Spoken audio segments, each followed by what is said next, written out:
1 kg pepper chicken ಮಾಡೋಣ. ಎಣ್ಣೆ 100 ml ಎಣ್ಣೆ ಹಾಕೊಂತೀವಿ.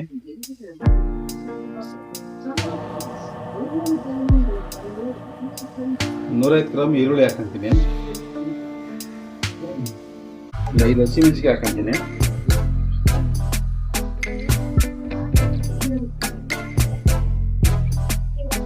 150 ml ಇದು ಟೊಮೊಟೊ ಹಾಕ್ತೀನಿ.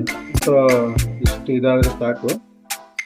ಈಗ ಶುಂಠಿ ಬೆಳ್ಳುಳ್ಳಿ ಪೇಸ್ಟ್ ಹಾಕೋಣ. ಒಂದು 50 ml.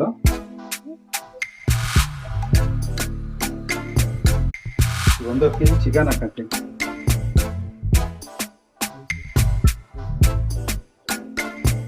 ಕಲ್ಲುಪ್ಪು ಹಾಕೊಂತೀನಿ. ಕರಿ ಮಸಾಲೆ 1 ಸ್ಪೂನು, ಖಾರ ಪುಡಿ 1 ಸ್ಪೂನು ಹಾಕೋಣ.